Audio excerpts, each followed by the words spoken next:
Pro Sports Club. Thanks for tuning in, guys. Hey, hope you did well yesterday. Thanks for checking out another video for today's games, the last four on the Sweet 16. We're going to start off right off the rip here. Creighton versus Gonzaga. The power rankings for Creighton is 16.6. Gonzaga is sitting at 26.4. So our spread and our power rankings and the way we do our math shows 9.8 should be around the spread on this game. It's sitting at 13.5 right now, favoring Gonzaga. Gonzaga, an interesting note that no undefeated team in the Sweet 16 has ever lost in this round since 1971. So that's a pretty cool stat right there. So we basically know Gonzaga is going to win this game. I mean, they're a powerhouse. 28-0 is very impressive.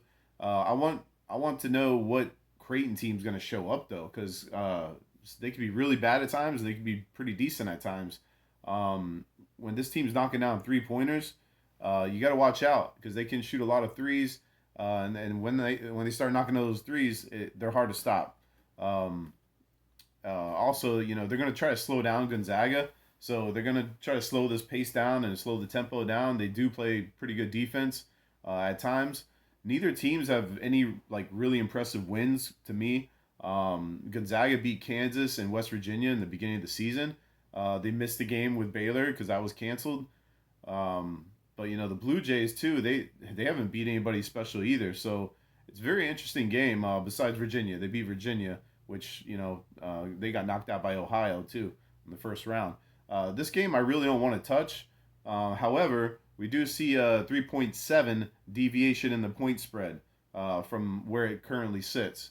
So this game might be Gonzaga by 10 instead of the 13.5, 14 points. Even with that point spread, even with that deviation, I mean, there's some value there in taking the points. Currently at plus 13.5. Now, the over-under is a little interesting here. The over-under, the only edge that Creighton has really in this whole game is their defense and turnovers. This is a huge total. I mean, it's 158.5. The under is 6-1 in the Bluejays' last 7 NCAA tournament games. And both teams only allow 60 for Creighton and 63 points per game for Gonzaga there. So on average, so how do we get to almost 160 total points? I really don't know. I think the under is the best bet in this matchup, and I would take the hook. So 158.5 and play the under. So that's that game for you. The next game coming up, Florida State, power ranking 17.1 versus Michigan, power ranking 20.1. The spread should be about -3 in favor of the Wolverines based on the power rankings and our simple math. What stood out to me the most is that the average points allowed by FSU this year is at 53.5 points while averaging 7.3 steals. That's very impressive. Michigan allows 72 points per game. They're supposed to be such a defensive powerhouse too, or a defensive-minded team. Let's also mention that FSU scores an average of 78 points a game, and they're first in the ACC. We're going to take FSU and the points, maybe even a money line play on that. Later on, we got UCLA and Alabama. UCLA power ranking 13.9, Alabama power ranking 18.1. The spread should be around 4.2 in this game. Roll Tide favorite. All right, the line is sitting at 6.5 right now. There's a deviation in this spread about 2.3. That's a jump shot or 2 free throws. I have watched both of these teams play, and I'm not sure how UCLA even got this far. The SEC has been very competitive this year, and Alabama has proven themselves. They come to play every game. They play fast pace. They got some big boys too. They average 5.5 more rebounds per game. And they have the height advantage. They got 3 guys that are almost 7 foot, 6'11", 6'10", and 6'9".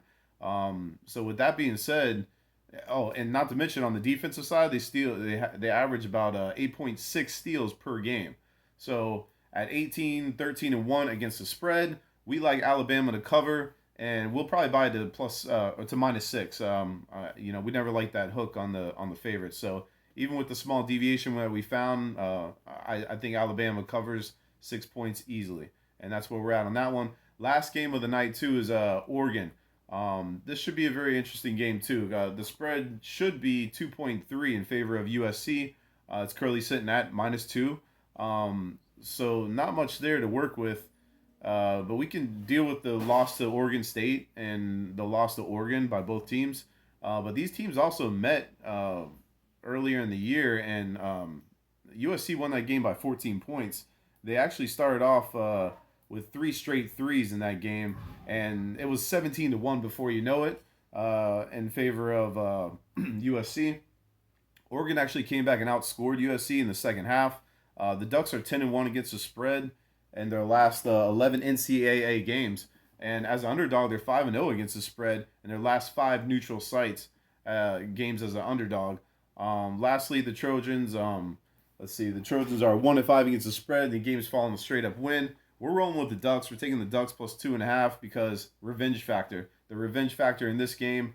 I see them coming back, Oregon, and remembering that the way they started off in that previous matchup where they got blown out in the first half. So look for the Ducks to come back. We're playing the revenge factor. A lot of the public's on the USC. I think the Oregon Ducks are going to at least cover. It's going to be a close game, and that's what we're rolling with. So it's 4 plays for today. Hope you do well. Play smart. Comments below. Make sure you like the video, and don't forget to subscribe. We appreciate you guys, and thanks for tuning in. Good luck this weekend. We'll see you soon. Enjoy the games.